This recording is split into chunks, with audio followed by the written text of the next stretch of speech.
Yesuan berdiri di panggung kehidupan dan kematian sambil memegang pedang, menatap ke bawah ke arah ratusan ribu setan surgawi. Dia berteriak keras, tetapi tidak ada yang berani menjawab. Para setan surgawi murka, namun tak seorang pun berani melangkah ke panggung kehidupan dan kematian. Karena mereka terlalu lemah di hadapan Yesuan, kekuatan tempur rata-rata mereka hanya di alam bela diri spiritual, jadi mereka hanya bisa menunjukkan taring dan tidak berani mendekati tahap hidup dan mati. Pangeran Kuilong menggertakkan giginya, sangat marah, dan meraung dasar semut rendahan, berhentilah bersikap sombong, apakah menurutmu aku tidak bisa menghadapimu? Yan Gu, keluarlah, basmi dia untukku. Begitu dia selesai berbicara, sesosok setan muncul di hadapannya. Sosoknya kekar dan berwajah ganas dan brutal, seperti setan yang merangkak keluar dari jurang kematian.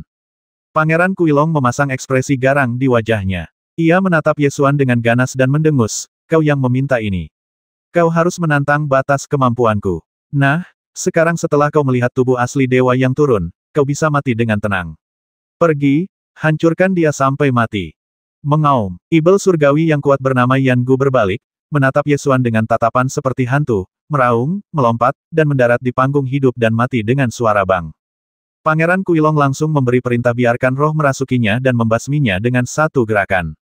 Yan Gu meraung seperti binatang ibel, dan aura kuno meledak dari tubuhnya. 9 jenderal ibel turun, Raja Dewa yang mengaum, kekuatan ibel datang ke dunia.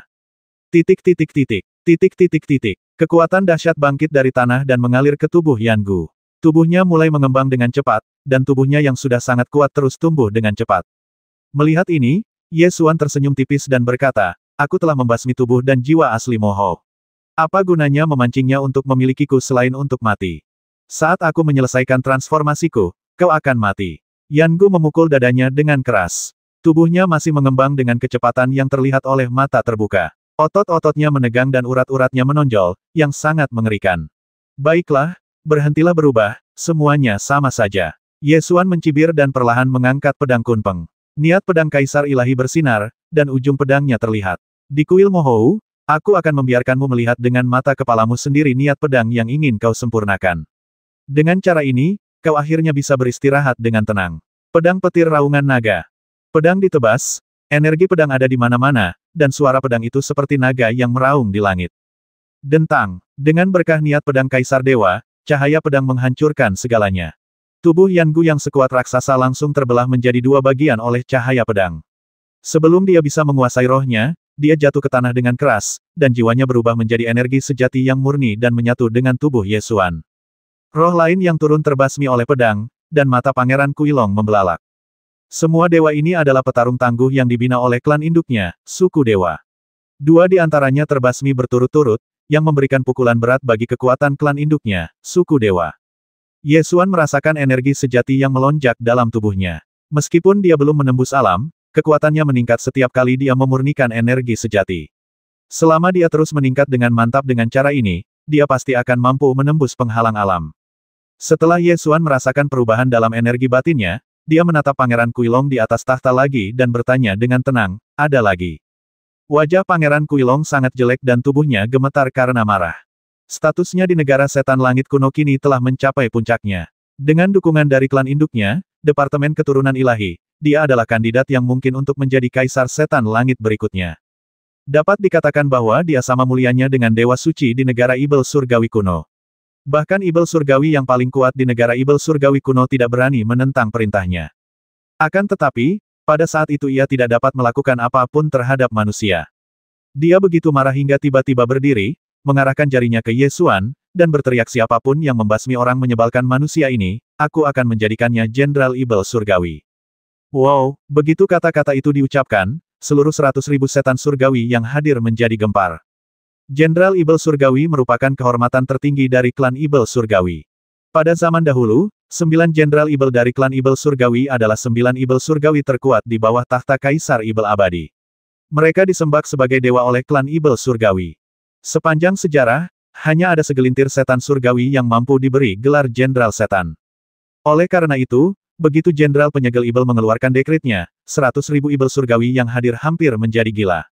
Setiap setan surgawi ingin menyerbu panggung hidup dan mati dan membasmi manusia muda di atasnya. Akan tetapi mereka tak berani, sebab puluhan setan langit yang menyerbu sebelumnya telah terbelah menjadi 2 bagian dan mati mengenaskan. Setelah beberapa saat terdengar suara gaduh, seekor ibel surgawi akhirnya melebarkan sayapnya dan terbang ke udara. Matanya bagaikan kilat dan menatap Ye Xuan. Ia berteriak dengan suara yang dalam, "Kalau begitu, biarkan aku membasmi semut ini," menyegel Jenderal Ibel, dan dikenang selamanya. Setelah berkata demikian, setan surgawi itu terbang ke panggung kehidupan dan kematian. Ye Xuan meliriknya dan berkata dengan tenang terlalu lemah, yang berikutnya. Begitu dia bicara, pedang kunpeng di tangannya langsung terhunus, seberkas cahaya pedang ditebaskan, lalu pedang itu langsung dimasukkan kembali ke sarungnya. Pedang itu menyala, dan sebelum ibel itu menyentuh tanah, tubuhnya terbelah menjadi dua dan menghantam tanah, darah berceceran, ibel itu bahkan tidak punya kesempatan untuk melawan. Ketika 100.000 setan surgawi melihat pemandangan ini, mereka semua ketakutan. Ye Xuan melihat sekeliling dan bertanya, siapa lagi? Setelah bertanya 3 kali, tidak ada setan yang berani naik ke panggung. Ye Xuan mengarahkan pedangnya ke Pangeran Kuilong dan berkata dengan dingin, "Kuilong, giliranmu." Pangeran Kuilong merasakan kekuatan pedang menusuk jiwanya. Ia berteriak kaget, "Lindungi Kaisar! Lindungi Kaisar!" Para penjaga ibel surgawi di kedua sisi segera bergegas maju dan berdiri di depannya. Meski pembasmian tidak diperbolehkan di Holy Star City, tidak ada seorang pun yang dapat menghentikan seseorang jika mereka memaksa masuk ke dalam pertarungan. Pangeran Kuilong sangat ketakutan oleh niat pedang yang menusuk jiwanya sehingga seluruh tubuhnya gemetar. Dia khawatir Ye Xuan akan benar-benar mengambil tindakan, jadi dia tidak berani tinggal di sini. Dia buru-buru meninggalkan alun-alun di bawah pengawalan pengawal ibel surgawi. Begitu Pangeran Kuilong pergi, para setan surgawi di alun-alun hanya bisa menatap Ye Xuan dengan marah. Tak satu pun dari mereka berani maju untuk menantangnya, jadi mereka hanya bisa bubar karena malu. Di menara di sisi timur alun-alun, Pendeta Ming Huang, yang mengenakan pakaian putih seputih salju dan berambut abu-abu, memiliki pandangan tertarik di matanya dan berkata pada dirinya sendiri, ada puluhan ribu seni bela diri di dunia, tetapi hanya niat pedang yang paling mematikan. Ini seharusnya menjadi niat pedang paling ganas yang pernah saya lihat. Menarik. Setelah selesai bicara pada dirinya sendiri, dia berteriak tanpa menoleh, "Seseorang kemarilah." Shen Tuo mendorong pintu hingga terbuka dan masuk sambil membungkuk dan berkata, "Yang mulia Ming Huang. Pergi dan buatlah pengaturan. Aku ingin bertemu orang ini," kata Ming Huang langsung. Shen Tuo ragu sejenak sebelum menyetujui, "Ya, saya akan mengaturnya segera."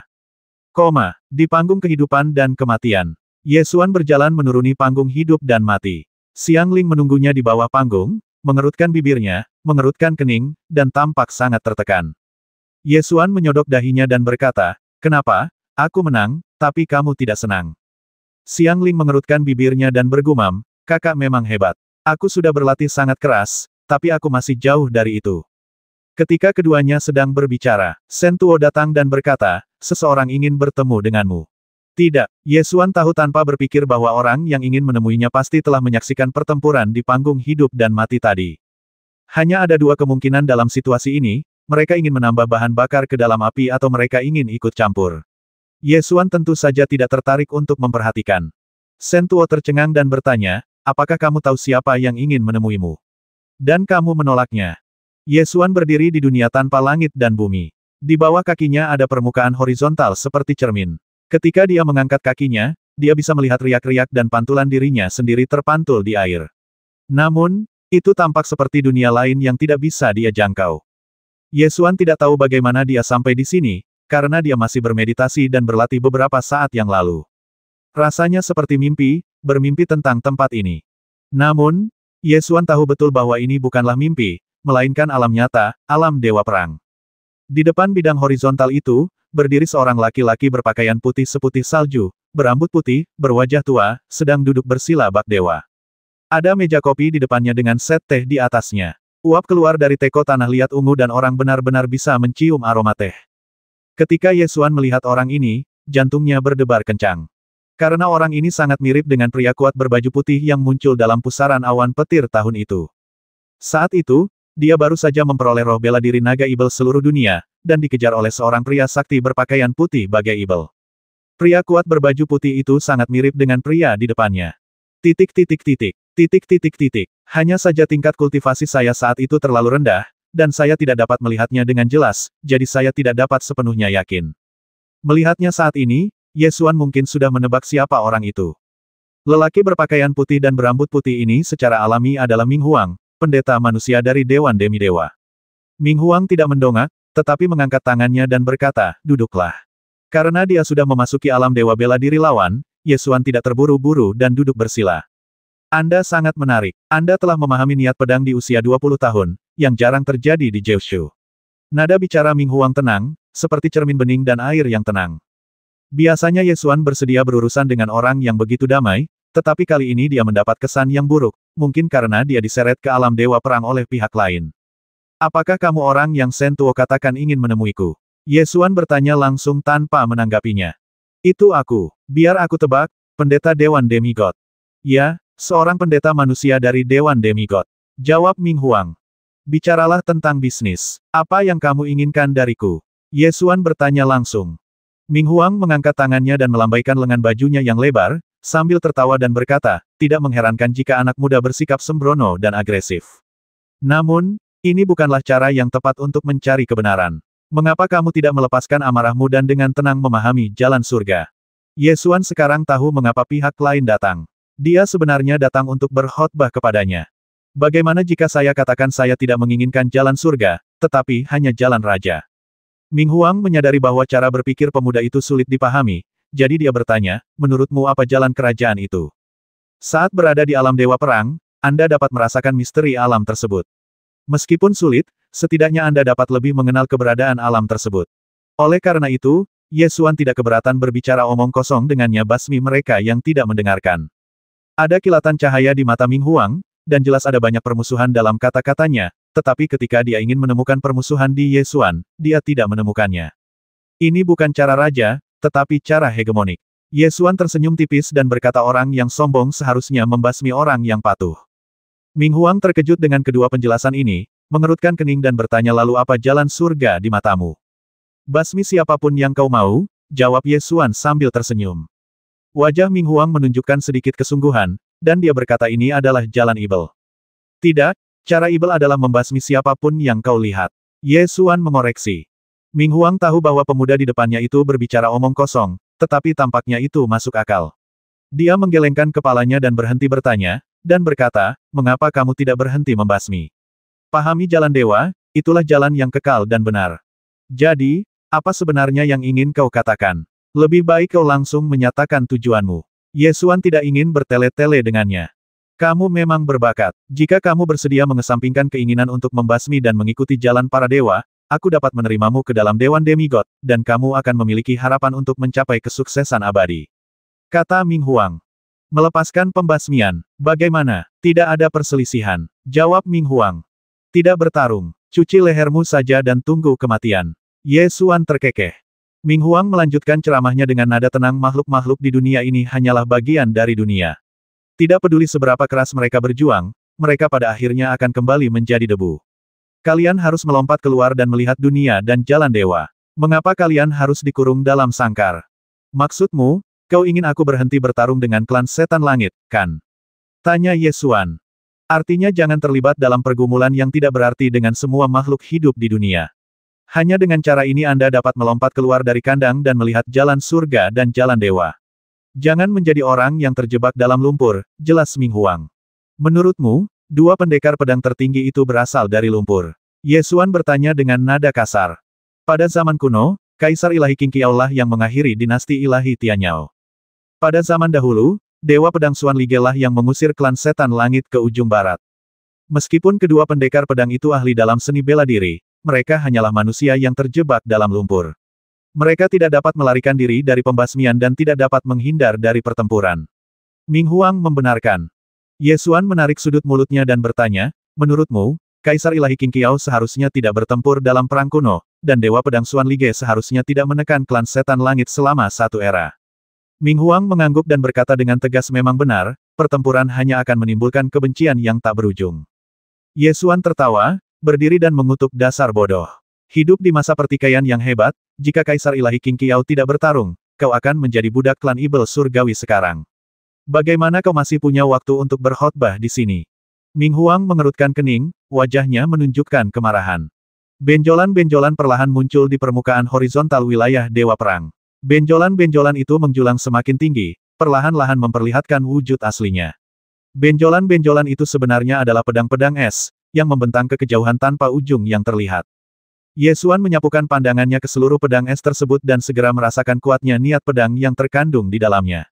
Apakah ini duniamu yang tak ada duanya? Ye Xuan bertanya sambil mencibir. Ekspresi Ming Huang kembali tenang, dan pedang es yang muncul dari domain Dewa Bela Diri perlahan tenggelam lagi dan menghilang di bawah permukaan air. Kamu harus berhenti membasmi, kalau tidak, kamu tidak akan bisa lepas dari siklus sebab akibat, kata Ming Huang dengan nada menegur. Ye Xuan bertanya sambil tersenyum mengapa kamu tidak pergi dan memberitahu klan setan langit tentang prinsip-prinsip hebat ini.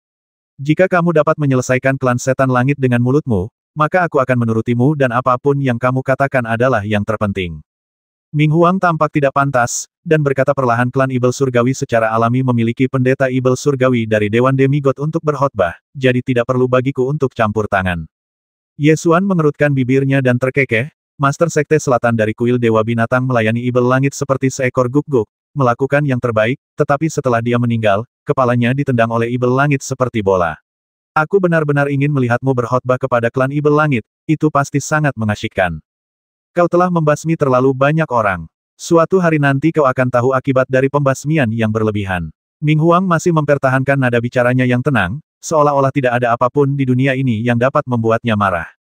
Sebenarnya, mungkin suatu hari nanti aku akan benar-benar berhenti membasmi, asalkan Ibel Surgawi benar-benar menghilang dari dunia ini.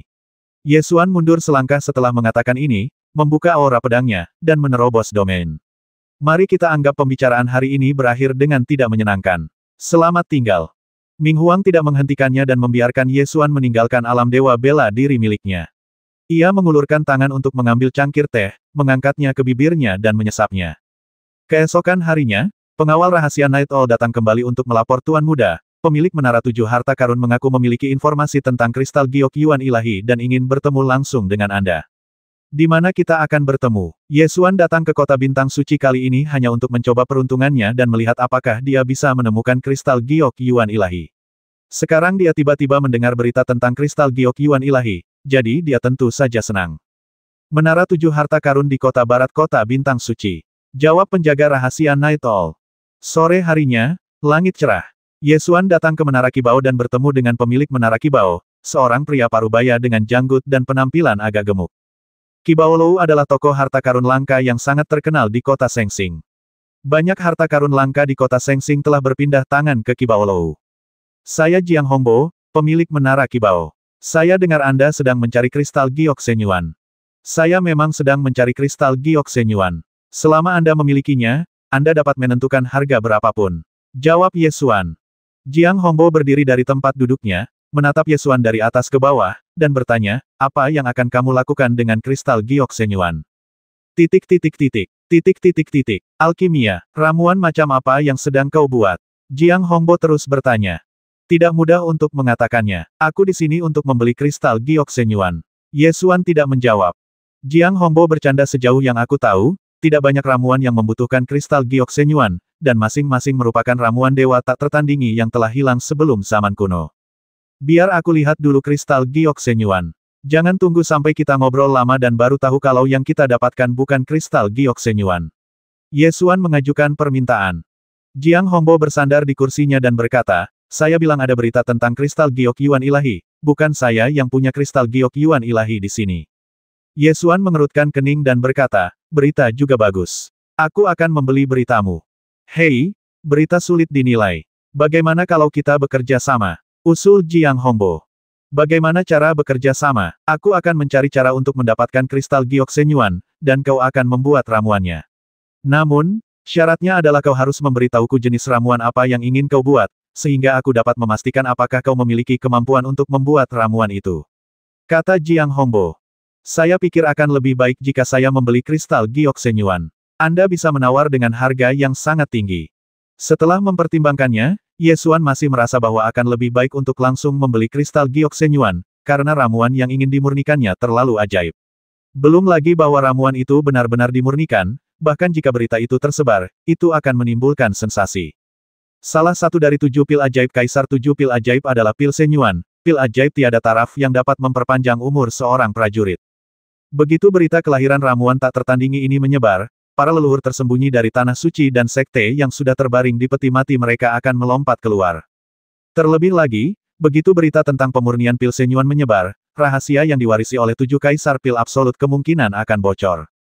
Oleh karena itu, pilihan terbaik adalah membeli kristal Giok Shenyuan secara langsung, meskipun pihak lain menawarkan harga selangit. Jiang Hongbo langsung menolak, dengan berkata, kristal Giok Yuan ilahi terlalu berharga. Itu adalah harta yang tak ternilai. Jika Anda memiliki kemampuan untuk memurnikan pil, kita mungkin bisa bekerja sama. Jika tidak, harta yang tak ternilai seperti itu tidak dapat dijual begitu saja. Ye Xuan merenung sejenak dan berkata, bahkan jika kita bekerja sama, setidaknya kau harus membiarkanku melihat kristal Giok Yuan ilahi, kan? Jika kau sama sekali tidak memiliki kristal Giok Yuan ilahi dan hanya mempermainkanku, maka itu tidak akan ada artinya. Sudah kubilang, untuk saat ini, yang ada hanya berita tentang kristal Giok Shenyuan. Namun, selama kau bisa memurnikan ramuan kuno yang hilang, aku jamin kau akan mendapatkan kristal Giok Shenyuan. Jiang Hongbo berkata dengan yakin. Kalau begitu tunggu sampai kamu mendapatkan kristal Giok Shenyuan. Aku akan menunggu kabar darimu. Setelah Ye Xuan selesai berbicara, dia berbalik dan pergi. Selama percakapan hari ini, Ye Xuan selalu merasa bahwa pihak lain mencoba mengumpulkan informasi dan tidak mengatakan kebenaran dari awal hingga akhir. Perahu terbang ringan terapung ditambatkan di Sungai Tianshui, dengan bulan terang di langit, pemandangannya sangat menyenangkan. Tidak butuh waktu lama bagi Ye Xuan untuk kembali ke kapal terbang. Penjaga rahasia Night Owl muncul dan melaporkan Tuan Muda, saya telah mengawasi Mutuo sesuai perintah. Hari ini, saya melihat Anda pergi ke Menara 7 Harta Karun dan khawatir ada yang tidak beres, jadi saya datang untuk melapor. Sejak kami mulai mengawasi Mutuo, Ibel ini telah sering keluar masuk Menara 7 Harta Karun, dan sepertinya dia tidak membeli atau menjual ramuan spiritual. Setelah mendengar berita ini, Ye Xuan semakin merasa ada sesuatu yang salah. Jika Menara Kibao ada hubungannya dengan Mutuo, maka berita tentang kristal Giok Shenyuan kemungkinan besar adalah jebakan. Ini bukanlah skenario terburuk. Jika klan Ibel Surgawi menyimpulkan warisan Kaisar 7 Pil mutlak melalui kristal Giok Yuan ilahi, keadaan akan menjadi lebih merepotkan. Dan ini sangat mungkin terjadi. Ramuan yang disempurnakan oleh yang disebut Mutuo dan Zun di kota Sengsing dibuat oleh Guru Gu. Dengan kata lain, Tuan Gu seharusnya berada di bawah kendali kekuatan di belakang Mutuo, dan tujuan sebenarnya kekuatan ini dalam menangkap Tuan Gu adalah untuk mendapatkan warisan Kaisar Pil 7 Absolut. Pil Shenyuan adalah salah satu dari 7 keajaiban. Sangat mungkin untuk menghubungkan kristal Giok Shenyuan dengan warisan Kaisar Pil 7 keajaiban. Kapten Night Owl Dark Guard dari Guichou Group berlutut dengan satu kaki dan berkata, Tuan Muda, saya merasa masalah ini aneh dan mungkin berbahaya. Tuan Muda harus kembali ke kota Wangbei terlebih dahulu.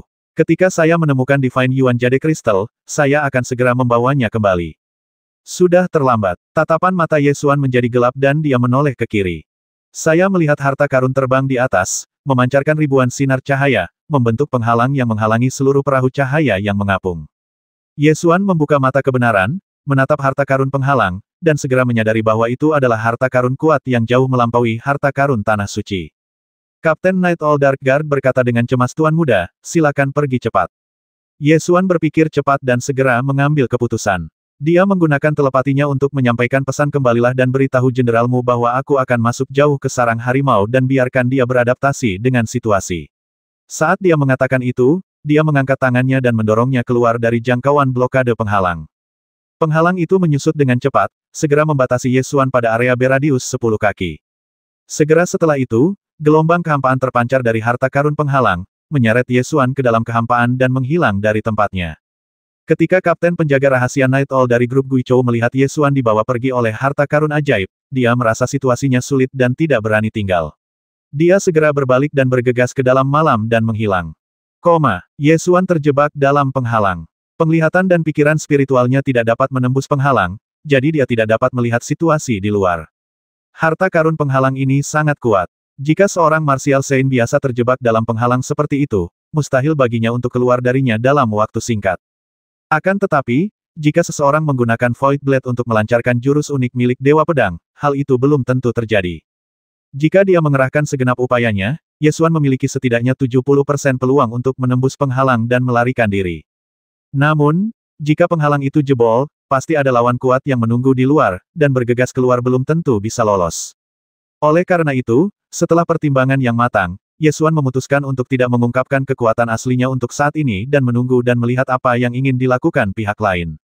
Alasan mengapa Ye Xuan berani melakukan ini adalah karena dia tahu bahwa hidupnya tidak akan dalam bahaya. Kekuatan yang mengambil tindakan kali ini pastilah mereka yang berada di belakang Mutuo, kekuatan yang sama yang menangkap Tuan Gu. Pasukan ini masih meminta Master Gu untuk membuat pil, jadi aku juga harus tertangkap untuk membuat pil. Dengan cara ini, aku akan memiliki kesempatan untuk bertemu dengan Master Gu. Di sebuah aula yang remang-remang, api di tungku tembaga bergoyang, tetapi tidak dapat menghilangkan kegelapan di sekitarnya.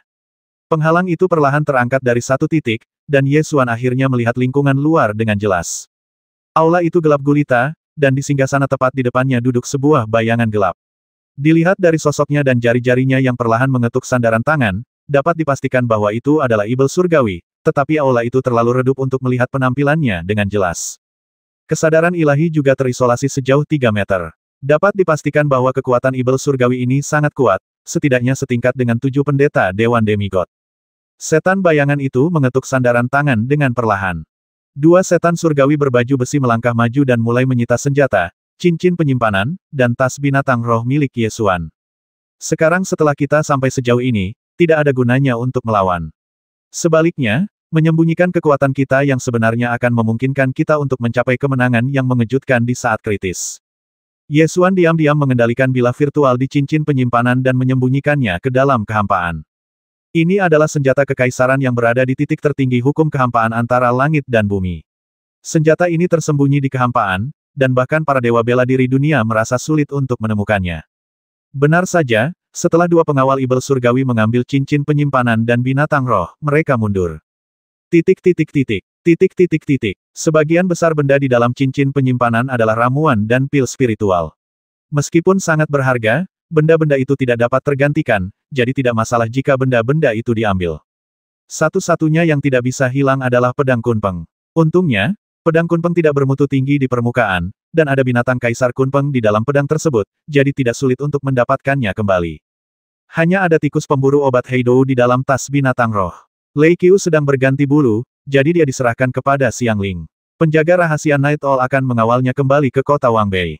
Setelah Ye Xuan memikirkan semua detailnya dan memastikan tidak akan ada masalah besar, dia merasa lega. Katakan padaku, ramuan macam apa yang ingin kau buat dengan kristal giok Yuan ilahi? Tanya setan langit bayangan hitam dengan suara yang sangat pelan. Sejauh ini, semuanya sesuai harapan Ye Xuan. Pihak lain memang datang untuk mendapatkan ramuan yang terbuat dari kristal giok Shenyuan. Alasan lain mengapa Ye Xuan membuat keputusan berisiko ini adalah karena kristal giok Shenyuan. Kristal giok Shenyuan adalah obat ajaib langka dari zaman kuno. Hingga saat ini, belum banyak orang yang pernah mendengarnya, dan bahkan semakin sulit untuk menemukannya. Dan karena pihak lain menangkapku karena kristal giok Yuan ilahi, kemungkinan besar dia memiliki kristal giok Yuan ilahi. Jika Anda bisa mendapatkan kristal giok Shenyuan, maka risikonya sepadan. Ye Xuan tidak segera menjawab pertanyaan pihak lain, tetapi menatap pihak lain dan bertanya siapa kamu, monster macam apa? Kau tidak punya kualifikasi untuk bertanya di hadapanku. Jawab pertanyaanku dengan jujur, kalau tidak, kau akan mati. Ibel bayangan gelap itu berteriak dengan suara yang dalam. Auranya begitu kuat dan perkasa sehingga benar-benar membangkitkan gelombang udara di tingkat jiwa, mengguncang jiwa orang-orang. Ye Xuan mengepalkan tangannya untuk menenangkan pikirannya, berpikir cepat dan menjawab saya punya resep untuk pil Pei Yuan kristal giok. Pil Yujing Pei Yuan adalah jenis pil lain yang dapat dimurnikan dengan kristal giok Shenyuan. Pil ini terutama digunakan untuk kultivasi orang kuat martial Saint Realm.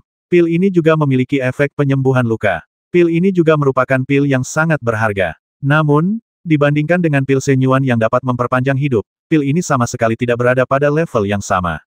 Pil Shenyuan adalah salah satu dari 7 pil absolut milik Kaisar Pil 7 Absolut. Ye Xuan belum ingin mengungkapkan rahasia ini, jadi dia mengeluarkan pil Yujing Pei Yuan untuk mengalihkan perhatian. Meskipun pil Pei Yuan kristal giok tidak sebaik pil Shenyuan, pil ini juga merupakan ramuan langka yang hanya diketahui sedikit orang.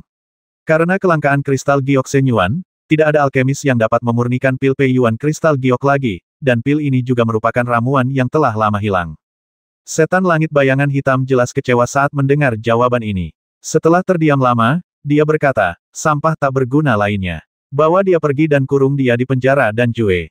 Setelah perintah itu disampaikan, 2 setan surgawi berbaju besi lengkap melangkah maju, mengunci tangan dan kaki Ye Xuan dengan sepasang belenggu yang terbuat dari baja halus Suantian, dan membawanya pergi.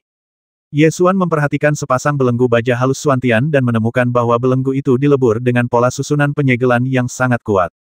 Dengan susunan penyegelan sebesar ini, bahkan seorang ahli alam bela diri suci akan merasa sulit untuk membebaskan diri dalam waktu singkat tanpa senjata ajaib. Tentu saja, hal ini berlaku bagi sebagian besar prajurit alam bela diri suci.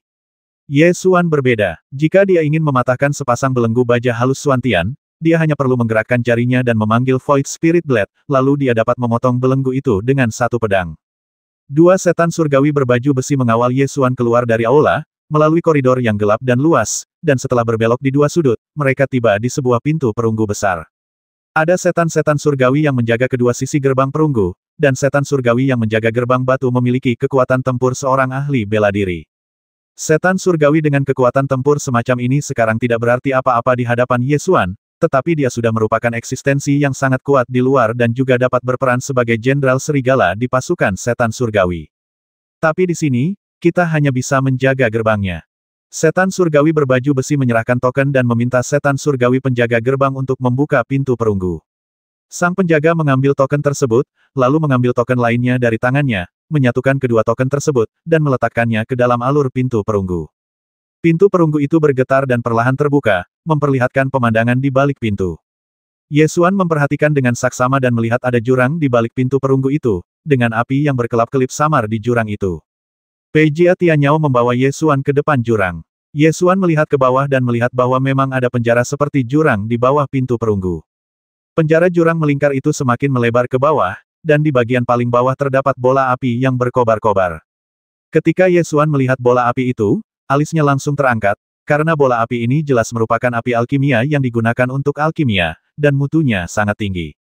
Dua setan surgawi berbaju besi memegang tangan Ye Xuan di kiri dan kanan, melebarkan sayapnya dan perlahan terbang ke dalam jurang.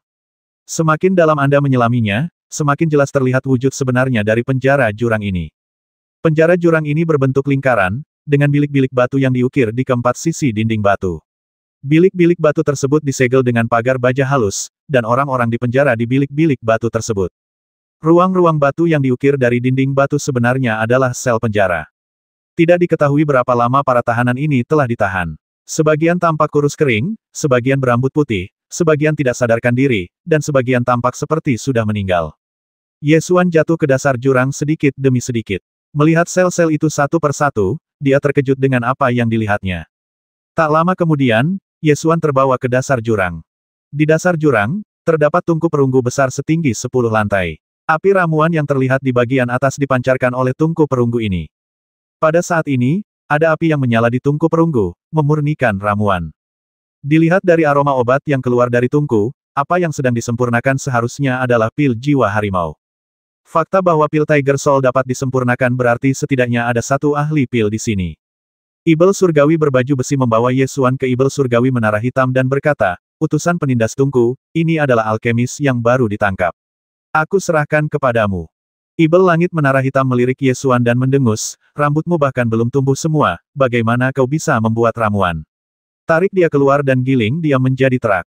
Ini, Pei Jia Tianyao ragu sejenak dan menambahkan, Yang Mulia memerintahkan untuk mengirimkannya ke sini. Kudengar manusia rendahan ini sangat pandai memurnikan pil. Di sekitar tungku perunggu, ada ratusan tungku alkimia yang masing-masing tingginya 1 meter. Setan penekan tungku itu mengangkat kakinya dan menendang tungku itu sambil berteriak, "Sempurnakan agar aku dapat melihatnya." Ye Xuan tetap diam dan tidak mulai memurnikan ramuan itu. Ibel penekan tungku mengayunkan pisau besar dan menebas kepala Ye Xuan sambil mengumpat, "Sudah kubilang untuk membuat ramuan, kau dengar aku." Pisau besar itu menebas, cahaya tajam melintas di mata Ye Xuan, dan dia mengangkat tangan kirinya dan meraih bilah pisau besar itu. Bilahnya diblokir oleh energi sejati yang dilepaskan dari telapak tangan dan tidak dapat melukai telapak tangan sama sekali. "Berani sekali kau melawan, dasar semut hina." Setan surgawi penekan tungku segera menjadi geram, dan menggambar segel di udara dengan tangan kirinya, mengaktifkan lingkaran sihir penyegel dari belenggu baja halus Suantian. Lingkaran pola susunan penyegelan menyala di belenggu baja halus Suantian, dan Ye Xuan segera merasakan kekuatan penyegelan yang kuat datang dari belenggu tersebut, mengunci energi sejati di dalam tubuhnya. "Mari kita lihat bagaimana kau melawan kali ini. Dasar orang menyebalkan manusia." Zhenlu Tianyao mengutuk dan mengayunkan pedangnya lagi, menebas ke arah Ye Xuan. Titik. Ye Xuan tetap tenang dan mengangkat tangannya untuk meraih bilah pedang itu lagi. Kapan? Bilah pedang itu berada di pangkal tangan kirinya, seakan-akan sedang memotong logam, tetapi tetap saja tidak dapat melukai telapak tangannya sama sekali. Yoho, aku tidak bisa membasmimu. Ibel penekan tungku itu mengutuk keras, dan dengan seluruh kekuatannya, dia mengayunkan pedangnya ke arah Ye Xuan. Mata Ye Xuan menjadi gelap, dia mengepalkan tangan kirinya, dan meninju perutnya. Wah, Ibel penekan tungku itu melolong dengan sedih. Tubuhnya melengkung seperti busur dan terpental mundur, menghantam dua tungku dan jatuh ke tanah. Dasar manusia orang menyebalkan, kau cari mati. Para penjaga, potong-potong dia. Potong-potong dia. Ibel surgawi penekan tungku itu memanjat tungku alkimia dan meraung marah. Ketika para pengawal Ibel surgawi yang menjaga penjara dan Jue mendengar teriakan itu, mereka segera mengambil tombak mereka dan mengepung mereka dengan cara yang mengancam. Ye Xuan berdiri di tengah pengepungan, tangan dan kakinya dibelenggu, dan formasi penyegelan mengunci energi sejati di dalam tubuhnya. Namun, niat pedang telah melampaui tingkat pemblokiran formasi terlarang ini, sehingga niat pedang masih dapat dilepaskan dengan bebas, dan membasmi para penjaga Ibel surgawi ini masih mudah. Tepat pada saat ini, sebuah suara datang dari atas semuanya, turunlah. Bersamaan dengan suara itu, Mutuo dan Zun terbang turun dari atas, menatap Ye Xuan dengan pandangan menyeramkan, dan berkata sambil tersenyum puas, apakah kamu tahu konsekuensinya jika menentangku? Ye Xuan tampak tenang dan berkata, ingin membalaskan dendam Muyan. Ramuan yang disempurnakan oleh yang disebut Master Alkimia dari klan Ibel Surgawi di Kota Bintang Suci semuanya dibuat oleh Master Gu. Oleh karena itu, Mutuo dan Zun di depannya jelas palsu. Demikian pula, Muyan dan Zun yang meninggal 3 bulan lalu juga palsu. Terlebih lagi, menurut informasi yang diperoleh oleh pengawal rahasia Night Owl, mendiang Muyan dan Mutuo ini keduanya adalah Ibel Langit dari suku Muhou di negeri Ibel Langit kuno, dan mereka adalah saudara-saudara. Mutuo dan Zun mencibir dan berkata, Muyan adalah pecundang. Dia tidak berguna meskipun dia menduduki posisi Dan Zun. Dia seharusnya sudah meninggal sejak lama. Posisi Dan Zun seharusnya menjadi milikku. Ye Xuan mengerutkan kening. Awalnya dia mengira pihak lain ingin membalas dendam atas saudaranya, tetapi dia tidak menyangka hal ini akan terjadi. Mutuo dan Zun melambaikan tangannya dan memerintahkan lemparkan semut ini ke dalam sel dan kurung dia. Jangan biarkan dia keluar tanpa perintahku. Dua setan surgawi berbaju besi segera melangkah maju dan membawa Ye Xuan ke sel lantai pertama. Mutuo dan Zun menunjukkan seringai ganas di wajahnya. Dia mengikutinya ke dalam sel dan mengayunkan tangan kanannya. Seketika, cambuk panjang muncul di tangannya, dan dia menghantam tanah dengan bunyi jepret. Dia berjalan ke arah Ye Xuan sambil memegang cambuk panjang di tangannya, sambil menyeringai, kau manusia rendahan, dan kau berani menentangku di Gui Jianfang. Inilah yang akan terjadi padamu. Sambil berkata demikian, dia mengayunkan cambuk dan memukul wajah Ye Xuan. Cahaya dingin melintas di mata Ye Xuan. Dia mengangkat tangan kirinya untuk meraih cambuk, dan mengayunkan rantai belenggu dengan tangan kanannya. Rantai itu melilit lehernya, dan dia menyeretnya dengan kuat, mencekik lehernya. Leher Mutuo dan Zun tercekik oleh rantai, tangan dan kakinya berjuang karena panik. Apa yang kau lakukan, apa yang kau lakukan? Ye Xuan menjepit gerakan pedang dengan tangannya, dan niat pedang terungkap untuk menekan lehernya, dan dia terkekeh, kamu sangat lemah, tetapi kamu masih ingin bertindak seperti seorang master di hadapanku. Kota Sengsing akan mendapatkan Dan Zun klan Tianyao lainnya. Mutuo dan Zun membuka matanya dan mengutuk dasar semut rendahan, ketahuilah dengan jelas posisimu. Sekarang kau adalah tawanan. Jika kau berani membasmiku, kau akan mati. Senyum sinis muncul di bibir Ye Xuan, dan dia berkata, ada satu hal yang kau lupakan. Apakah kau pikir kau, Dan Zun palsu, lebih berharga, atau kau pikir aku, Dan Zun asli, lebih berharga? Aku bisa memurnikan ramuan suci tingkat Dan Zun dengan kualitas terbaik. Apakah kau pikir aku akan mati jika membasmimu? Ketika Mutuo dan Zun mendengar ini, matanya terbelalak, dipenuhi rasa takut. Karena dia segera menyadari bahwa bagi klan setan langit, segala sesuatu yang berharga harus tetap hidup. Di mata para bangsawan kelas atas di negara kuno Tianyao, Tianyao kelas bawah sama saja dengan Nangui dan Guk-Guk. Jika setan langit yang berpura-pura menjadi Dan Zun mati, akan mudah untuk menggantikannya dengan yang lain. Di penjara Dan Jue, bahkan jika seorang Dan Zun yang dapat memurnikan pil membasmi Dan Zun palsu ini, paling-paling dia akan dihukum, tetapi dia tidak akan pernah mati. Jangan basmi aku. Setelah menyadari hal ini, Mutuo dan Zun memohon belas kasihan dengan panik. Memohon belas kasihan tidak ada gunanya di hadapanku. Ye Xuan berkata sambil mengendalikan niat pedang yang sekuat substansi dan memotong telinganya sedikit demi sedikit. Mutuo dan Zun menjerit berulang kali. Telinga kanannya terpotong dan darah mengucur deras. Saat berikutnya, Ye Xuan dibawa ke aula perunggu lagi. Bayangan gelap Ibel surgawi masih duduk di singgasana, mengetuk-ngetuk sandaran tangan dengan kuku-kukunya yang tajam. Mutuo dan Zun menutupi telinga kanannya yang berdarah, menunjuk ke arah Ye Xuan, dan berteriak, dia memotong telingaku. Semut rendahan ini benar-benar memotong telingaku. Yang mulia, basmi dia. Basmi dia. Kau sangat cakap. Setelah memasuki penjara dan Jue, kau masih berani menyerang klan Tian Yaoku. Bayangan Tian Yao berkata perlahan. Tidak ada kemarahan dalam suaranya, tetapi suaranya dipenuhi dengan hawa dingin yang menusuk. Ye Xuan berdiri di aula, terdiam, tanpa ada kekhawatiran di wajahnya. Bayangan hitam ibel langit mendengus, katakan padaku.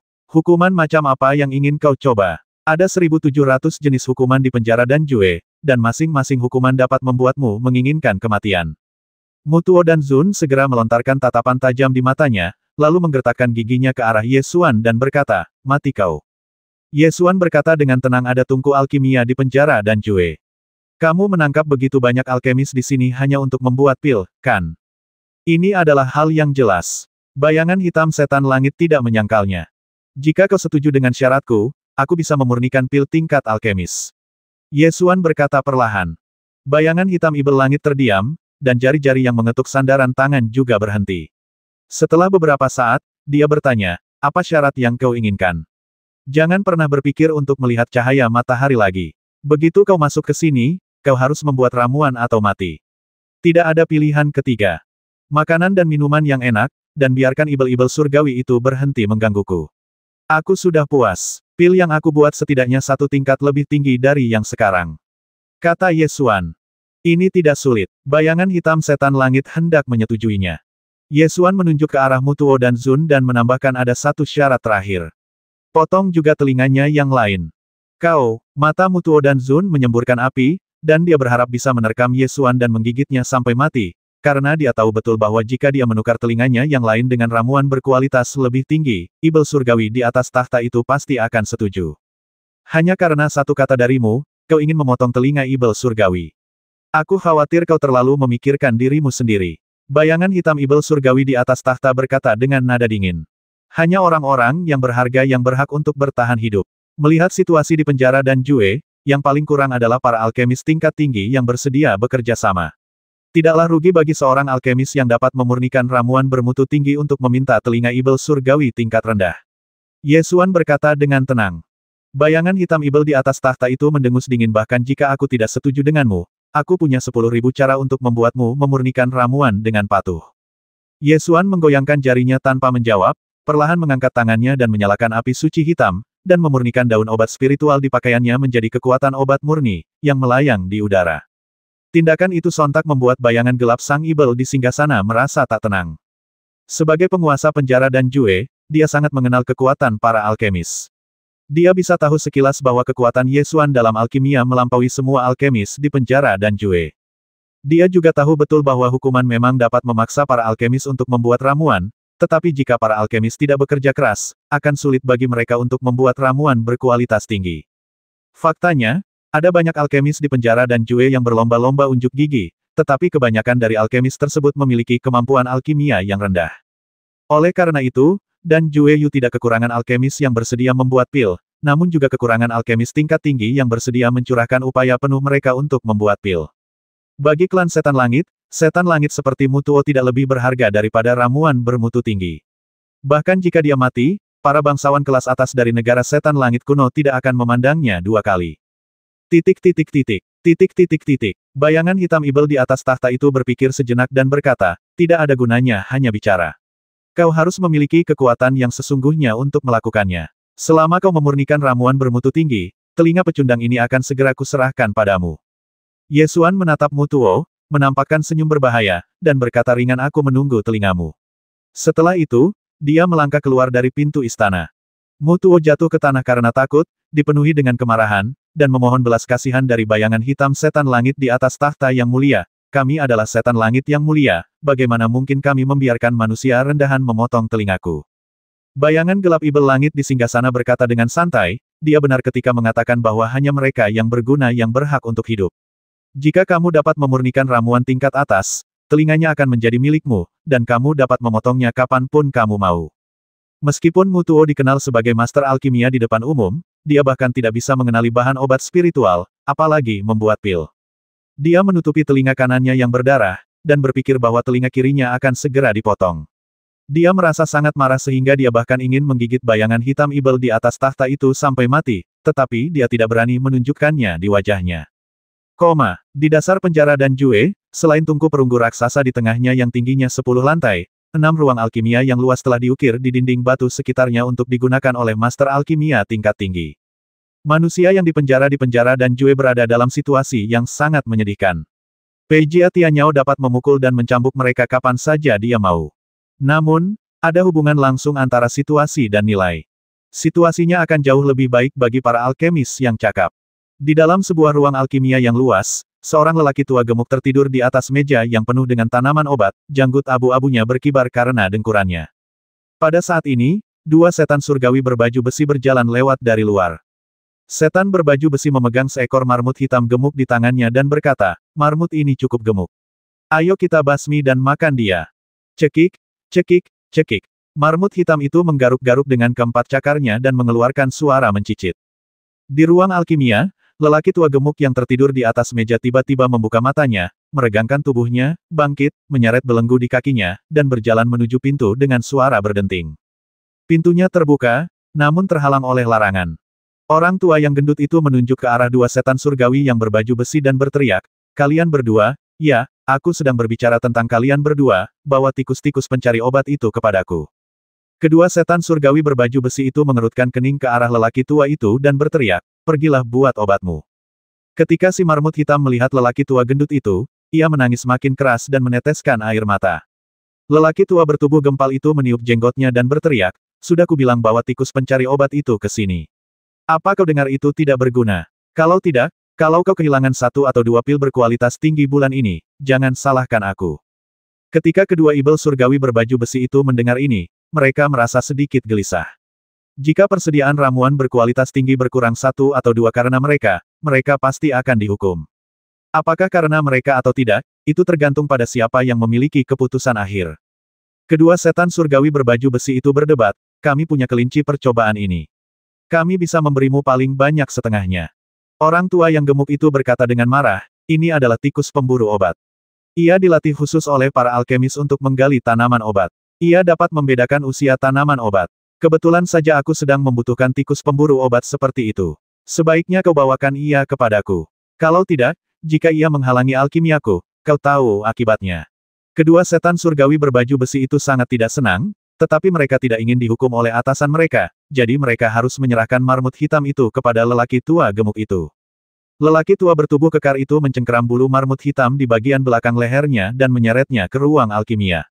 Ia menutup pintu batu dan segera bersembunyi di balik tungku alkimia. Ia berkata dengan air mata di matanya, hei Do, bagaimana kau bisa masuk?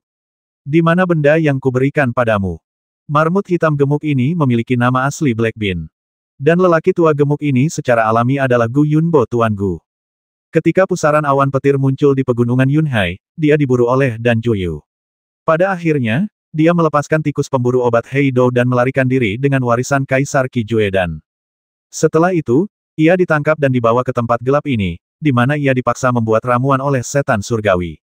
Di penjara Dan Jue, Anda tidak dapat melihat matahari, bulan, dan bintang, dan Anda bahkan tidak tahu kapan siang dan kapan malam. Dia hanya tahu bahwa dia telah dikurung dalam waktu yang lama, tetapi dia tidak dapat mengingat berapa lama itu. Rasanya seperti beberapa tahun, dan juga terasa seperti puluhan tahun, tetapi hari-hari yang menyakitkan ini terasa seperti ratusan tahun. Kacang hitam secara alami dikeluarkan dari tas binatang roh Yesuan oleh Peijia Tianyao. Para setan surgawi berbaju zirah ini sama sekali tidak tahu apa itu tikus pencari obat, jadi ketika mereka melihat seekor binatang spiritual yang gemuk, mereka bersiap untuk membasmi dan memakannya. Untungnya, dia terlihat oleh seorang pria tua gemuk yang menyelamatkannya. Karena terlalu lama dikurung, lelaki tua gemuk itu sama sekali tidak tahu apa yang terjadi di luar, dia juga tidak tahu kepada siapa warisan Kaisar Pil 7 Absolut itu diserahkan, apalagi bagaimana Heido bisa masuk. Cekik, cekik, cekik. Heido merangkak ke pelukan majikan lamanya dan menangis terseduh-seduh, sambil mencicit dan berbicara sebentar-sebentar tentang apa yang terjadi di luar. Lelaki tua bertubuh kembung itu mendengar beberapa informasi penting dari suara-suara mencicit ini. Meskipun tidak diungkapkan dengan jelas, dia tetap memahami makna umumnya. Dia tahu bahwa orang yang mewarisi keterampilan Seven Absolute Pil Emperor telah ditangkap, dan dia tidak bisa menahan perasaan khawatir. Lelaki tua yang gemuk itu mengusap tikus gemuk pencari obat bius itu dengan kedua tangannya dan berkata dengan sedih, "Si kecil, kamu sangat kurus karena kelaparan. Kamu pasti tidak memiliki kehidupan yang baik di luar sana." Kedengarannya seperti omong kosong. Tikus pemburu obat itu jelas gemuk, tetapi dia bersikeras bahwa dia kurus karena lapar. Bukannya dia benar-benar mempercayainya, tetapi dia telah dikurung terlalu lama dan terlalu emosional. Di ruang alkimia yang lain, Ye Xuan duduk bersila di udara, membuat segel tangan, mengendalikan api di tungku untuk memurnikan ramuan. Saat memurnikan ramuan itu, dia menggunakan kekuatan magis tungku tubuh fisiknya untuk menyerap kekuatan obat ke dalam tubuhnya untuk memurnikannya dan meningkatkan jumlah total esensi sejatinya. Begitu Anda memasuki penjara Danjue, jika Anda tidak ingin membuat ramuan, Anda akan dikurung di penjara berdinding batu. Agar lebih mudah, ramuan itu masih perlu disempurnakan. Namun, saat memurnikan pil untuk ibel surgawi, tidak perlu memurnikannya hingga kualitasnya setinggi itu. Cukup serap setengah dari kekuatan obatnya terlebih dahulu untuk meningkatkan kultivasi Anda sendiri. Butuh waktu 7 hari dan lebih dari 10 bahan obat spiritual untuk akhirnya menyempurnakan pil jiwa harimau yang nyaris mencapai tingkat teratas. Jika itu adalah alkimia biasa, Ye Xuan akan sangat tidak puas dengan hasilnya, tetapi karena ia mengonsumsi ramuan spiritual ibel surgawi, itu tidak masalah. Meskipun hanya satu pil jiwa harimau tingkat atas yang diproduksi, penguasa dan Joyu merasa sangat puas. Kurang dari 1 jam setelah pil jiwa harimau kualitas terbaik diserahkan, telinga berdarah ibel surgawi dibawa di atas nampan. Klan setan langit memang kejam, bahkan terhadap sesamanya. Jika mereka bilang akan memotong satu telinga, mereka pasti tidak akan memotong setengahnya. Ye Xuan melirik telinga ibel surgawi di nampan, ekspresinya tidak berubah. Dia dengan santai mengangkat telinga dan nampan itu dan melemparkannya ke dalam tungku alkimia, membakarnya menjadi abu. Hari ke-7 di penjara Danjue. Tungku perunggu besar, yang tingginya 10 lantai, telah mencapai tahap akhir pembukaan. Semua orang yang di penjara Danjue diusir dan berkumpul di depan tungku perunggu. Mereka berdiri sesuai dengan posisi formasi pengendali api, siap memulai tahap akhir pemurnian. Ada lebih dari 1000 alkemis ini, dan tidak seorang pun tahu sudah berapa lama mereka di penjara. Beberapa dari mereka berambut putih dan tampak kuyu, sementara yang lain berwajah kusam dan jelas telah menerima nasib mereka. Mereka dipaksa oleh ibel surgawi ke pusat formasi pengendali api. Sekelompok setan surgawi berbaju besi, memegang pedang lebar dan cambuk panjang, memaksa para alkemis untuk menggunakan teknik pengendalian api guna memasukkan api alkimia ke dalam tungku perunggu. Siapa saja yang berani melawan atau mengendur akan langsung dicambuk oleh setan langit berbaju zirah. Di benua Kyushu, alkemis adalah makhluk yang sangat terhormat.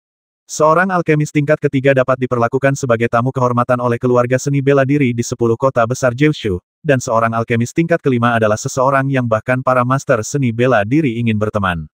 Namun, di penjara Danjue, para alkemis adalah budak yang dipaksa oleh ibel surgawi untuk membuat ramuan. Jika mereka mengendur sedikit saja, mereka akan langsung dipukuli. Setelah seorang alkemis tua berambut putih menuangkan aliran api ramuan ke dalam formasi pengendali api, tubuhnya tidak tahan dan dia mulai batuk dengan hebat. Setan surgawi berbaju besi di belakang segera melangkah maju, mengumpat beberapa patah kata, lalu mengangkat cambuknya dan hendak memukulnya. Tepat pada saat ini, sebuah tangan besar terjulur dan meraih cambuk panjang milik ibel langit berlapis baja, sambil berkata, "Jangan pukul aku, atau itu akan memengaruhi kualitas pil. Kau tidak akan sanggup menanggung akibatnya." Setan surgawi berbaju besi itu menendang alkemis tua itu ke tanah dan mengutuk, "Cepatlah dan buatlah obatnya. Jika kau malas lagi, aku akan menghajarmu sampai mati." Setelah mengutuk, dia berbalik untuk mengawasi para alkemis lainnya. Pemilik tangan bengkak ini tentu saja Gu Yunbo, Tuan Gu. Dia menggendong seekor tikus pemburu obat yang tubuhnya menggembung, dan dia membungkuk untuk membantu sang alkemis tua. Sang alkemis tua tidak menghargainya, dan menepis tangan Gu Yunbo sambil mengumpat, "Pergi sana.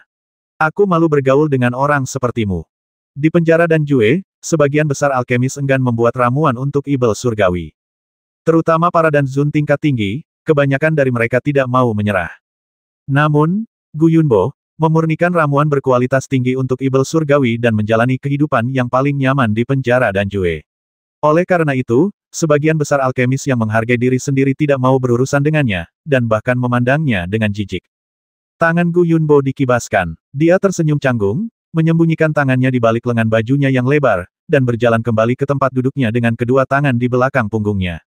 Di penjara Danjue, dia adalah alkemis nomor 1, yang berdiri di pusat formasi pengendalian api, bertanggung jawab untuk memimpin produksi ramuan dalam tungku perunggu.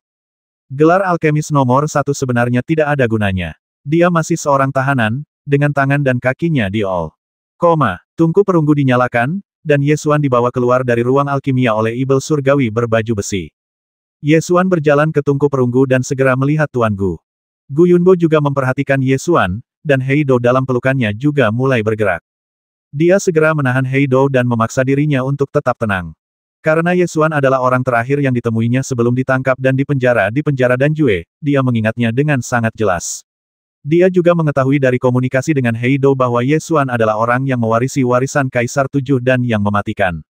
Warisan 7 Kaisar dan Absolut adalah apa yang paling diinginkan oleh penguasa penjara Danjue, dan sekarang warisan ini ada di penjara Danjue.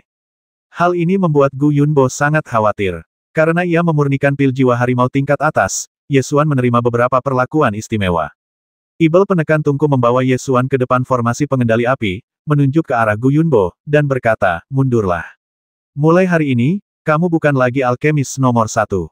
Dialah yang menjadi alkemis nomor 1. Kemudian dia menunjuk ke arah Ye Xuan. Gu Yunbo langsung menunjukkan ekspresi marah di wajahnya dan mengutuk, "Beraninya kau mengambil tempatku, dasar orang menyebalkan." Kemudian dia menerkamnya, menjatuhkan Ye Xuan ke tanah, dan mulai bergulat dengannya di tanah. "Apakah kamu sakit?" Ye Xuan mengumpat. Para setan surgawi di sekitar hanya menonton lelucon itu dan tertawa terbahak-bahak, tidak berusaha menghentikannya sama sekali. Ye Xuan dan Master Gu bergulat dengan sengit sambil berguling-guling di tanah. Saat mereka berjuang, Tuan Gu bertanya dengan suara yang hanya bisa didengar oleh mereka berdua, "Bagaimana kalian bisa masuk ke sini? Apakah kalian tahu di mana tempat ini?" "Hei Dou menemukan ramuan yang kau buat di kota Bintang Suci. Aku menyimpulkan bahwa kau dipenjara di suatu tempat dekat kota Bintang Suci, jadi aku memanfaatkan situasi itu dan tertangkap," jawab Ye Xuan. "Ini penjara Danjue, neraka bagi para alkemis. Sekali masuk, kau tidak akan bisa keluar hidup-hidup. Bagaimana bisa kau masuk? Kau membawa warisan Kaisar 7 Jue dan apa kau tahu apa akibatnya jika warisan ini jatuh ke tangan klan Ibel Surgawi?" kata Guru Gu dengan marah. "Aku punya rencana cadangan, jangan khawatir." Ye Xuan menghiburnya tanpa menjelaskan lebih lanjut. Tuan Gu menghela napas dan memperingatkan, "Ingat, jangan pernah biarkan Ibel Surgawi tahu bahwa kamu memiliki warisan Kaisar Pil 7 Absolut. Jangan pernah." "Saya mengerti." Ye Xuan setuju. Setan penekan tungku menyaksikan pertunjukan itu sejenak, lalu mengulurkan tangan dan melemparkan Master Gu ke atas, menunjuk ke pusat sekunder formasi pengendali api, dan memerintahkan, "Mulai sekarang, disitulah posisimu." Guru Gu tidak melawan dan berjalan langsung ke pusat formasi sekunder dan berdiri di sana. Ibel penekan tungku menunjuk ke tengah formasi utama dan berkata kepada Ye Xuan, "Ini adalah posisimu mulai sekarang. Kamu akan bertanggung jawab untuk membuka tungku perunggu. Sempurnakan dengan baik dan jangan membuat kesalahan, kalau tidak kamu akan mati." Ye Xuan berjalan ke tengah formasi utama, menggunakan teknik pengendalian api untuk mengarahkan api ramuan ke dalam formasi, dan mulai mengendalikan ramuan di tungku perunggu agar terbentuk. Setelah sehari semalam pemurnian, ramuan dalam tungku perunggu pun rampung. Setelah semuanya berakhir, sang alkemis, yang telah kehabisan energi sejatinya, diseret kembali ke sel batu oleh Ibel Surgawi berbaju besi dan dikurung, mengulangi nasib tidak pernah melihat cahaya matahari lagi. "Apa yang kau lakukan di sini? Apakah tidak ada seorang pun yang hidup di tempat kumuh ini yang bisa melihat api?" Ye Xuan menghabiskan lebih dari 10 tungku pil berturut-turut dan menjadi gila di ruang alkimia. Setelah menghancurkan lebih dari 10 tungku pil berturut-turut, Ibel penekan tungku tiba-tiba menjadi marah. Dia mengayunkan palunya dan menghancurkan tungku dengan suara bang, sambil berteriak, "Apakah kamu tahu cara membuat pil? Kamu, pecundang, berani menyebut dirimu penguasa pil. Jika kamu menghancurkan tungku lain kali bukan tungku yang akan rusak, melainkan kepalamu." Ye Xuan menunjuk ke tungku alkimia dan mencibir, "Jika kamu bisa melakukannya, silakan. Tidak semua orang dapat membuat ramuan, terutama ramuan berkualitas tinggi." Ye Xuan juga memurnikan pil jiwa harimau kelas atas beberapa hari yang lalu. Penguasa dan Juyu sangat senang, dan Ibel Surgawi Huodu, yang bertanggung jawab atas tungku, juga menerima hadiah. Namun kini, lebih dari selusin tungku telah dibuang. Setan surgawi penekan tungku itu sangat marah, tetapi dia tidak dapat berbuat apa-apa terhadap Ye Xuan. Itu memiliki nilai mutlak dan tidak dapat digantikan bahkan di penjara Danjue. Ye Xuan sekarang berada dalam situasi ini. Dia adalah satu-satunya alkemis di seluruh penjara Danjue yang dapat memurnikan ramuan bermutu tinggi. Bahkan jika Ibel Surgawi penekan tungku yang bertanggung jawab atas penjara dan Jue marah, dia hanya dapat menghancurkan tungku alkimia. Titik titik titik. Titik titik titik. Bukankah kau Master Pil Otang pembawa sial itu? Bagaimana kau bisa membuang begitu banyak tungku pil? Tanya Ibel Surgawi penekan tungku sambil menahan amarahnya. Aku butuh seseorang untuk mengawasi api saat aku memurnikan ramuan. Orang macam apa yang kau kirim? Apakah sesulit itu untuk mengirimiku seseorang yang ahli dalam alkimia? Ye Xuan segera membalas. Setan surgawi penekan tungku itu sangat marah dan berkata, yang diberikan kepadamu sudah menjadi salah satu dari 10 alkemis teratas di penjara dan Jue. Kalau begitu, kirimkan aku yang terbaik. Ye Xuan berkata tanpa memperbolehkan keberatan apapun. Huodu, Ibel penekan tungku, berkata dengan kejam, baiklah. Aku akan mengirim alkemis kepadamu. Jika kali ini kau tidak dapat memurnikan ramuan tingkat atas, kau akan mati. Huodu, Ibel penekan tungku, berjalan keluar dari kamar sang alkemis dan segera menyeret Guru Gu. Itu dia. Sebelum kamu, dia adalah alkemis terbaik di sini. Master Gu tidak menunjukkan emosi apapun saat melihat Ye Xuan. Namun, saat mendengar bahwa Ye Xuan akan menonton api tungku, dia langsung menjadi marah dan bertanya, apa? Kamu ingin aku, seorang master alkimia yang hebat, menonton api tungku sebagai anak nakal? Apa kamu gila? Jika kamu memiliki kemampuan, kamu juga dapat memurnikan beberapa ramuan kelas atas. Ibel penekan tungku mendorong Tuan Gu ke dalam ruang alkimia dan mendengus dingin, masuk. Setelah itu, dia mengirim 2 setan surgawi berbaju besi untuk menjaga pintu ruang alkimia dan mengancam, sebaiknya kau buatkan aku ramuan tingkat atas, kalau tidak kau akan tahu akibatnya. Ye Xuan dan Tuan Gu bertengkar sebentar di ruang alkimia, lalu bersembunyi di balik tungku alkimia dan berbicara dengan suara pelan. Guru Gu berkata dengan marah, kamu seharusnya tidak masuk. Ini adalah penjara dan Jue. Tidak ada seorang alkemis pun yang bisa keluar dari sini. Hanya karena hal itu tidak terjadi sebelumnya, bukan berarti hal itu tidak akan terjadi di masa depan. Meskipun Ye Xuan berada di penjara dan Jue, situasinya masih terkendali. Master Gu menggelengkan kepalanya dan meratap, kau tidak mengerti seperti apa keberadaan penjara dan Jue. Neraka alkimia ini telah ada sejak zaman kuno, dan kekuatan dominan di baliknya jauh melampaui imajinasimu. Penjara dan Jue telah ada selama puluhan juta tahun, dan telah menangkap banyak alkemis, dan tidak ada seorang pun yang pernah bisa keluar hidup-hidup. Dalam hal kekuatan, penjara dan Jue bahkan lebih baik daripada 10 tempat suci agung. Alasan mengapa ia tidak termasuk dalam tempat suci adalah karena penjara dan Jue tidak dapat dipublikasikan. Melihat ekspresinya yang putus asa, Ye Xuan menepuk bahunya dan menghiburnya, jangan khawatir, akan selalu ada jalan. Master Gu menggelengkan kepalanya dan mendesah lagi, aku sudah berusaha sekuat tenaga untuk melindungi warisan Kaisar Pil 7 mutlak dan mencegah Dan Juyu mendapatkannya, tapi bagaimana mungkin kau bisa masuk? Aduh! Mereka menggunakan harta karun penghalang yang jauh lebih unggul daripada harta karun tanah suci untuk menangkapku. Orang yang melakukannya pasti orang yang sangat kuat. Bahkan jika aku melawan, aku mungkin tidak bisa melarikan diri. Selain itu, aku datang dengan hal-hal yang lebih penting untuk dilakukan. Ye Xuan menjelaskan. Apa, Dan Juyu benar-benar menggunakan harta karun Raja Dewa untuk menangkapmu? Aku tidak bisa menyalahkanmu. Aku khawatir tidak ada seorang pun di dunia ini yang bisa lolos dari jerat harta karun Raja Dewa itu. Kata Master Gu dengan sedih. Setelah beberapa saat, Guru Gu menenangkan diri dan bertanya, saya telah dikurung di sini, tanpa melihat matahari atau bulan. Saya tidak tahu sudah berapa lama saya dikurung. Dilihat dari tingkat kultivasi Anda telah mencapai tingkat setengah langkah Santo bela diri. Pasti sudah 20 hingga 30 tahun, kan? Itu tidak benar. Anda terlihat sangat muda. Lebih dari 3 tahun, hampir 4 tahun. Ye Xuan juga merasa sedikit emosional.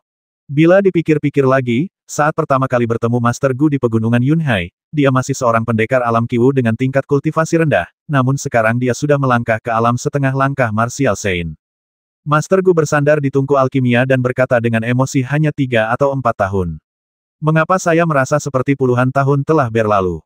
Setelah mengungkapkan perasaannya, dia bertanya, apakah Anda sudah menemukan penerus tradisi alkimia Kaisar Alkimia Absolut ke-7? Saya harap tradisi alkimia tertinggi umat manusia ini tidak akan hilang selamanya. Saya mendirikan Akademi Kunpeng di kota Liuyun. Akademi itu memiliki warisan alkimia dari Kaisar Qijue Dan, tetapi Qijue tidak berani membocorkannya. Qijue terlalu ikonik. Begitu tersebar, pasti akan ditemukan oleh seseorang dengan motif tersembunyi. Jawab Ye Xuan. Kamu melakukan hal yang benar. Meskipun Qijue tidak dapat diwariskan, setidaknya seni alkimia Kaisar Qijue Dan telah diwariskan dan tidak akan terputus.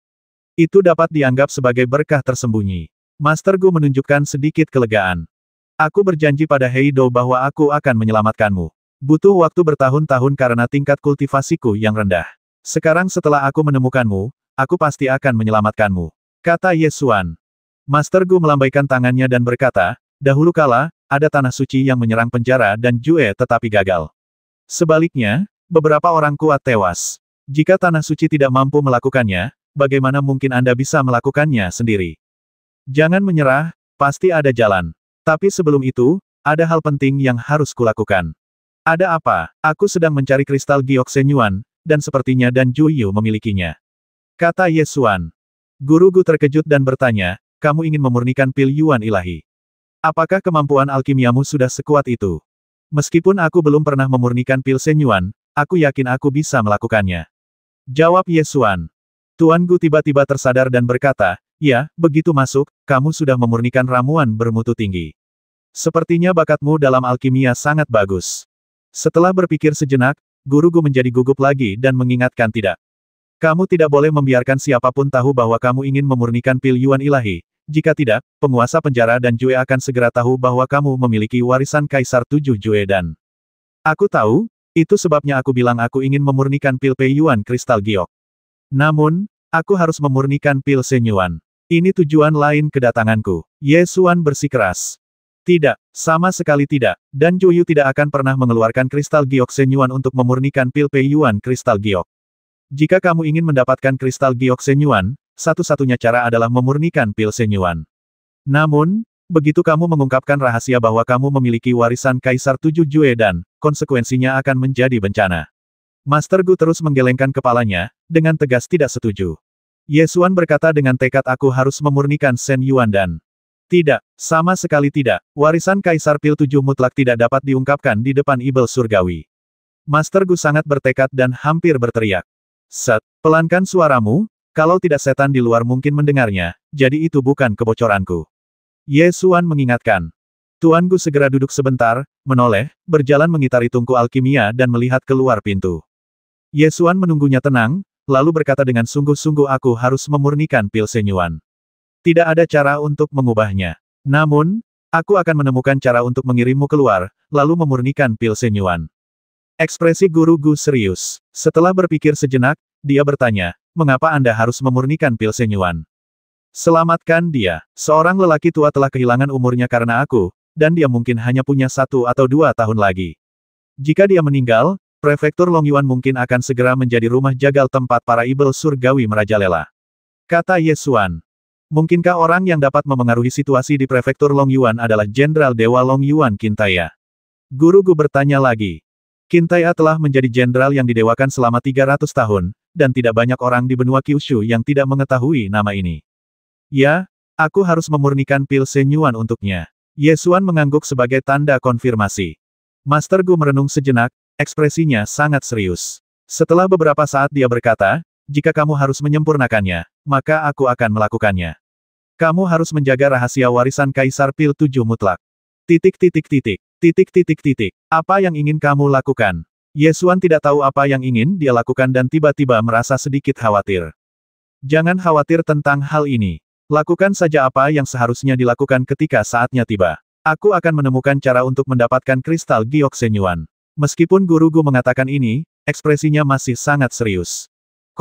Kota Sengsing, di tepi sungai Tianshui. Sebuah perahu terbang ringan yang tidak mencolok mengapung di atas air. Di atas perahu terbang ringan yang mengapung itu berdiri seorang lelaki tua berambut putih dan berjanggut panjang, tak lain dan tak bukan adalah Qintaya. Qintaya menanggalkan baju besinya, mengenakan jubah panjang, dan tidak mengenakan mahkota di kepalanya.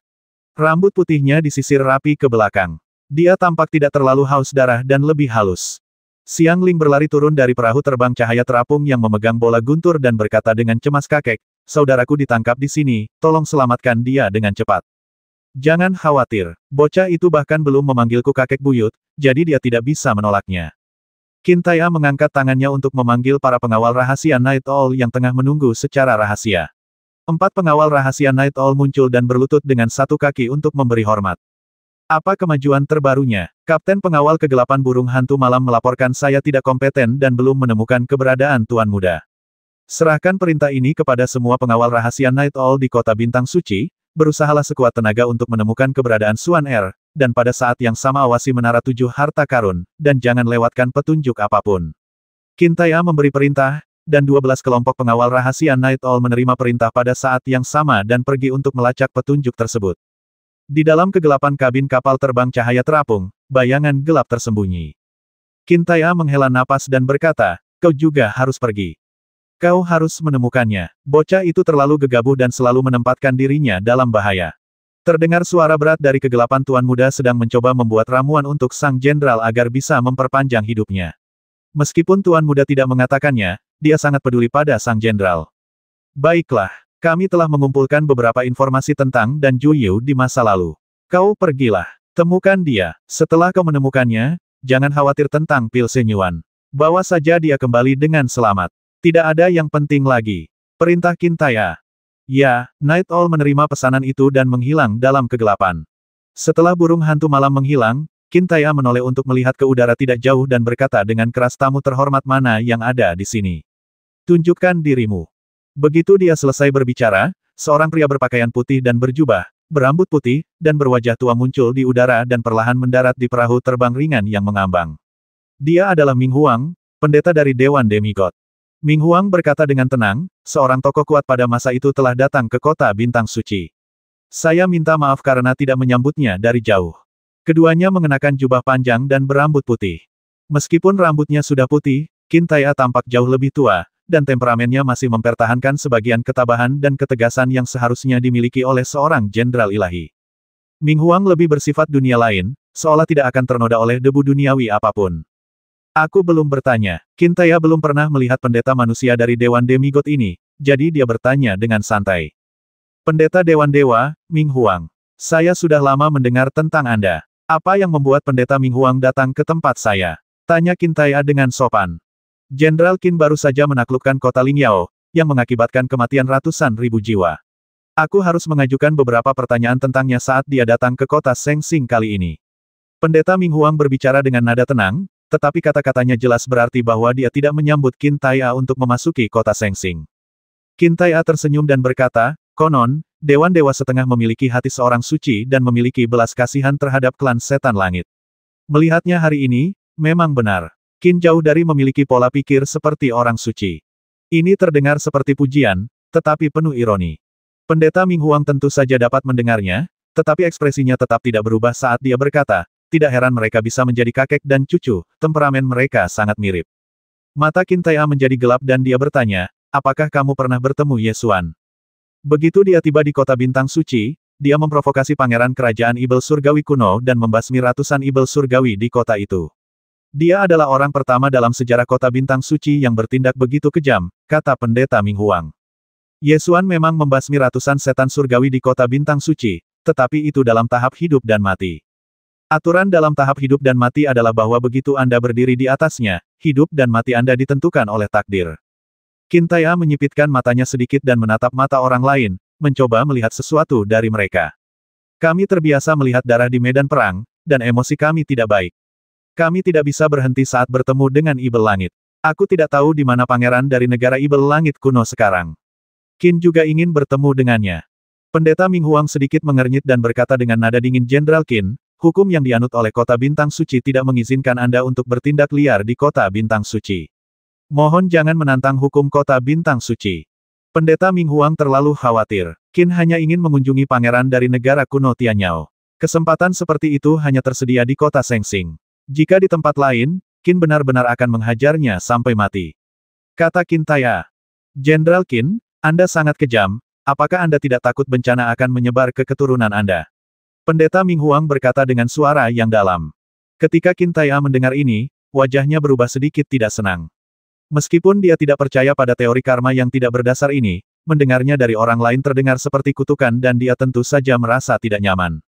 Pendeta Ming Huang melanjutkan, Ye Xuan telah memahami niat pedang di usia yang begitu muda.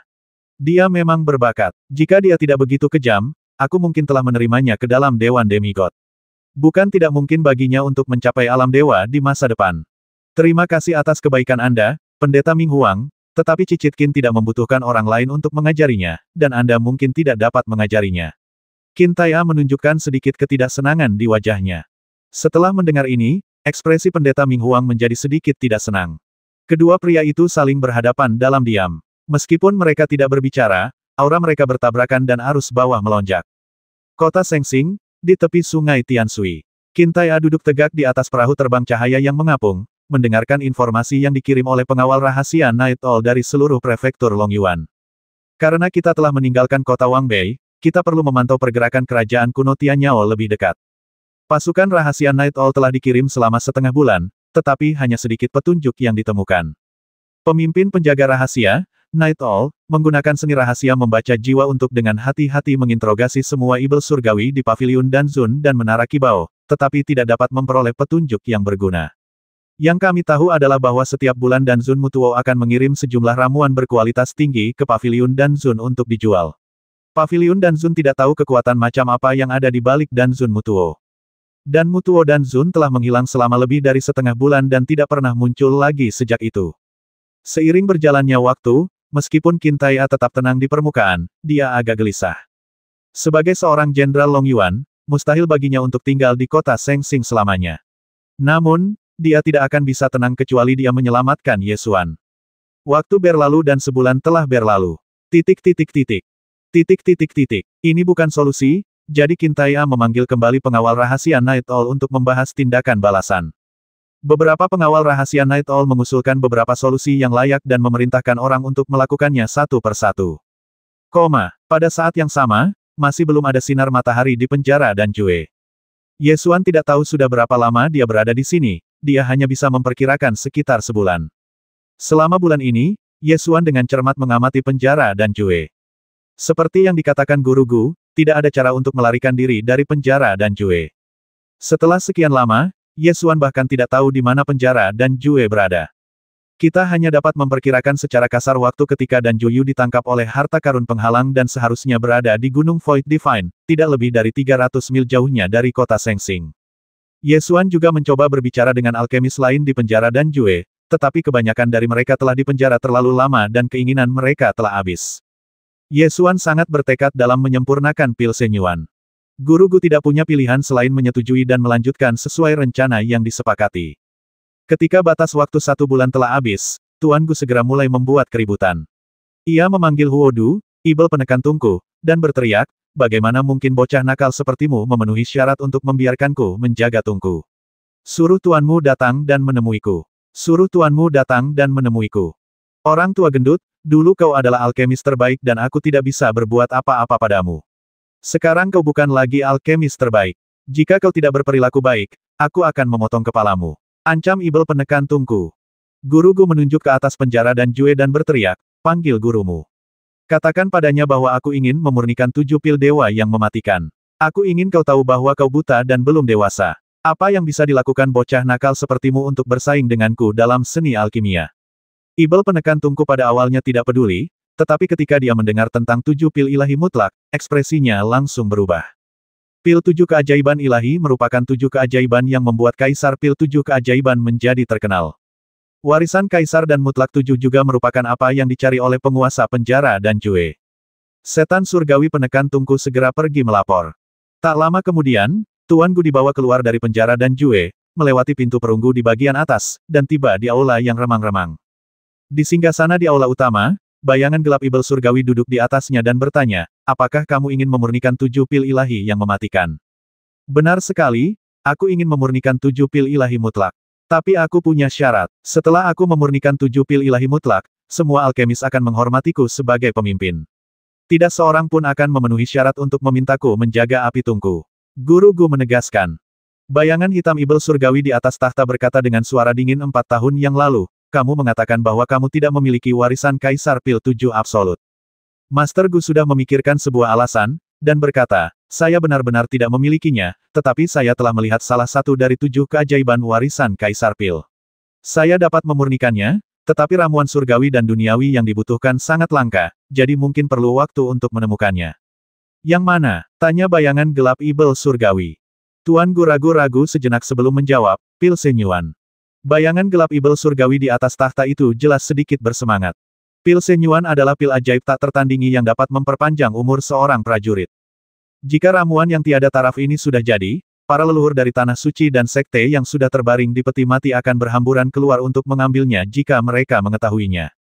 Setelah jeda, Guru Gu menambahkan untuk memurnikan pil Shenyuan, Anda memerlukan obat spiritual yang sangat langka, kristal giok Shenyuan. Saya bahkan tidak tahu apakah ada obat spiritual seperti itu di dunia. Hanya jika Anda dapat menemukannya, saya dapat memurnikan pil Shenyuan. Kamu kembali dulu. Kristal giok Shenyuan akan dikirim dalam 3 hari. Selama kamu dapat memurnikan pil Shenyuan, kamu memiliki keputusan akhir di seluruh penjara dan Jue. Bayangan hitam ibel surgawi di atas takhta berjanji. Guru Gu kemudian melangkah kembali ke penjara dan Jue dengan kepala tegak, tampak sangat bangga terhadap dirinya sendiri, seakan-akan dia telah membuka lembaran baru. 3 hari kemudian, sekelompok ibel surgawi berbaju besi mengawal kotak giok ke penjara dan Jue dan mengantarkannya ke ruang alkimia Guru Gu. Karena kristal giok Shenyuan terlalu berharga, tim ibel surgawi berbaju besi ini tidak pergi setelah mengirimkan kotak giok. Sebaliknya, mereka menyaksikan Guru Gu memurnikan pil Shenyuan. Tuan Gu sedang mempersiapkan obat-obatan tambahan lainnya yang dibutuhkan untuk memurnikan pil Shenyuan secara perlahan. Saat dia mempersiapkannya, dia berteriak, "Huodu, pergi dan bawa anak berbulu itu ke sini dan minta dia untuk menjaga api untukku." Huodu, sang ibel penekan tungku, mengerutkan kening dan berkata, "Kau membiarkan seorang dan Zun mengawasi api tungku untukmu." Master Gu meletakkan tangannya di pinggul dan berkata dengan arogan, "Saya juga seorang dan Zun. Mengapa saya harus menjadi orang yang mengawasi api tungku dan dia tidak bisa? Saya katakan, saya ingin memurnikan 7 pil ilahi mutlak, jadi sudah tepat untuk meminta seorang dan Zun mengawasi api tungku. Jika Anda menggantinya dengan alkemis tingkat rendah lainnya, kristal giok Yuan ilahi akan dibuang. Anda tahu konsekuensinya." Meskipun Zhenlu Tianyao tidak tahu betapa berharganya kristal giok Shenyuan, satu hal yang pasti, itu lebih berharga daripada kepalanya. Jadi, dia segera pergi membawa Ye Xuan dan berkata dengan nada mendominasi, "Kamu, tetaplah di sini untuk menjaga api. Coba aku lihat apinya, apa kamu gila?" Wajah Ye Xuan langsung menunjukkan kemarahan. Aku akan memurnikan 7 pil ilahi yang mematikan. Aku ingin kau memastikan api di tungku itu tepat. Awasi dengan saksama. Jika ada yang salah, kau akan mati. Ibel penekan tungku itu mengancam, lalu berbalik dan pergi. Di ruang alkimia, ada juga tim ibel surgawi berbaju besi. Ye Xuan dan Tuan Gu saling berpandangan tanpa berkata apa-apa, tetapi semua yang ingin mereka katakan tertulis di mata mereka. Master Gu menantangnya sambil menyeringai, "Wah, kali ini giliranmu untuk menunjukkan api kepadaku. Bagaimana kau bisa begitu percaya diri untuk bersaing denganku?" Ye Xuan segera menjawab, "Jangan terlalu cepat senang. Jika kamu gagal memurnikan 7 pil ilahi yang mematikan, aku rasa kamu tidak akan bisa hidup cukup lama untuk merayakannya." Master Gu menunjuk ke tungku alkimia dan memerintahkan, "Berdirilah di sana dan awasi apinya. Jika pemurnian gagal, kau akan mati bersamaku." Ye Xuan tidak mengatakan apa-apa lagi. Dia berjalan ke tungku alkimia dan mulai berlatih teknik pengendalian api, mengarahkan api alkimia ke dalam tungku, bersiap untuk mulai memurnikan pil Shenyuan. Tuan Gu berjalan mengitari tungku alkimia, dan akhirnya melihat ke arah kelompok ibel surgawi yang berbaju besi, dan berkata dengan tidak senang, "Mengapa kalian tidak keluar?" Ibel surgawi berbaju besi yang memimpin kelompok itu berkata dengan dingin, "Aku ingin melihatmu membuat ramuan itu. Jika ada kesalahan dengan kristal giok Yuan ilahi, aku akan memotong kepalamu." 790